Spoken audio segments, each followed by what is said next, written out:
Ahkam en bref. Comment effectuer les prières quotidiennes? Tout musulman est tenu d'accomplir la salat ou la prière rituelle 5 fois par jour.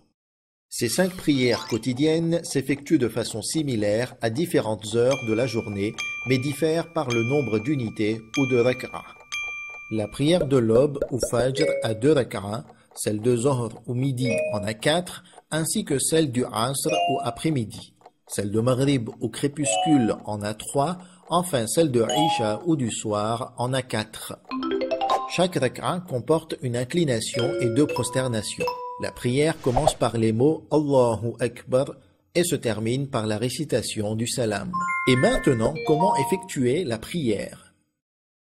Prenons l'exemple de la prière de Maghrib.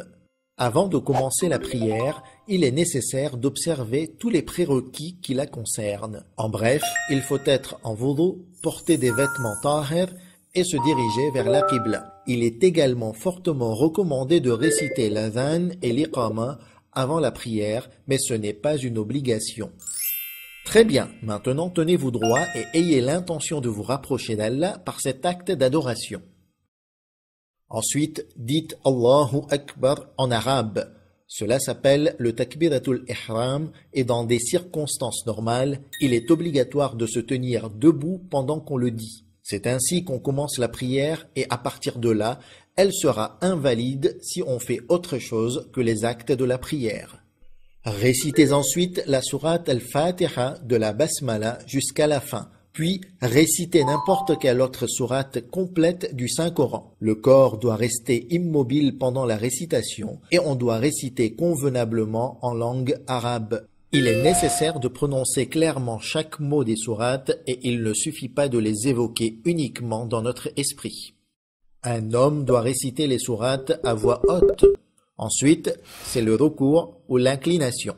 Après avoir récité les 2 sourates et après une courte pause silencieuse et obligatoire, on s'incline, tout en gardant les jambes droites jusqu'à ce que les doigts atteignent les genoux. Pendant le recours, il est nécessaire de réciter un dhikr et il suffit de dire une fois « Subhana Rabbiyal Azimi wa bihamdih ». Après le recours, on doit se tenir droit. Après s'être stabilisé un instant, se prosterner ou effectuer la sajda. Lors de la prosternation, placez le front sur la terre ou sur toute autre matière sur laquelle la prosternation est autorisée. Simultanément, les paumes des mains, les genoux et la pointe des gros orteils doivent toucher le sol. Pour la récitation, il suffit de dire une fois « Subhana Rabbiyal A'la wa bihamdih ». Ensuite, se mettre en position assise et rester immobile un instant avant de se prosterner à nouveau comme la fois précédente. Notez bien que dans chaque rak'a, on doit effectuer 2 prosternations. Question.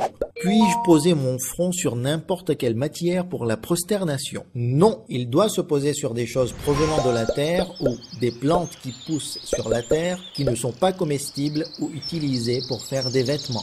Ainsi, on peut se prosterner sur de la terre, du sable, des pierres, des rochers, du bois, des feuilles d'arbres non comestibles et même sur du papier s'il provient exclusivement du bois. La meilleure matière à utiliser est la terre, en particulier la terre hussainite qui provient de la tombe de l'imam al-Hussein, paix sur lui, est la plus recommandée. Bien retenir, uniquement sur de la terre ou sur des plantes qui ne sont pas comestibles ou utilisées dans la fabrication de vêtements. Maintenant, revenons à la prière. Après les 2 prosternations, s'asseoir un moment, puis se lever pour accomplir la 2e rak'a comme la première. Après avoir récité la Fatiha et la sourate, et avant de s'incliner pour le recours, il est recommandé d'effectuer le qunut, en levant les mains et en récitant l'invocation qu'on souhaite. Après le qunut, procédez à l'inclination et aux prosternations comme indiqué précédemment. Après la 2e prosternation, on doit s'asseoir pour le tashahhud qui est obligatoire à la fin de la 2e rak'a. Que dois-je réciter au tashahhud?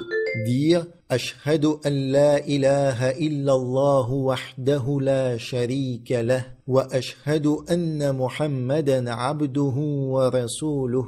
Allahumma salli ala Muhammadin wa ali Muhammad.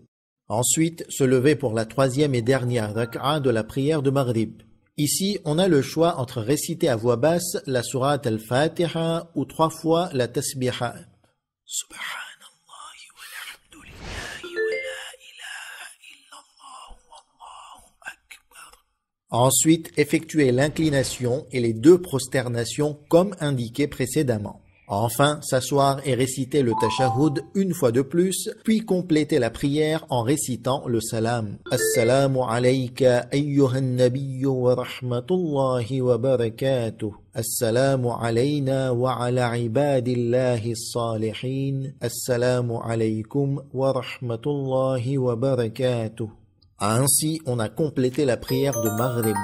Les autres prières quotidiennes sont très similaires à celle-ci et la principale différence réside dans le nombre d'unités ou rak'a. Sachez que les hommes et les femmes doivent réciter les sourates des prières de Dhuhr et Asr à voix basse.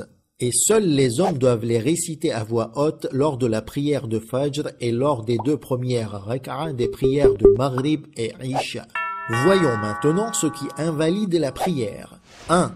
Tout ce qui invalide le wudu invalidera la prière, comme lâcher un pet, uriner, dormir, etc. 2. L'ajout ou l'absence d'une des parties essentielles intentionnellement ou non. Les parties essentielles de la prière sont l'intention, le takbiratul ihram, la position debout, la pause avant de s'incliner pour le ruku', l'inclination ou le ruku' lui-même et les 2 prosternations. 3. Une déviation délibérée de la qibla invalidera la prière. 4. Croiser intentionnellement les bras pendant la prière. 5. Parler délibérément.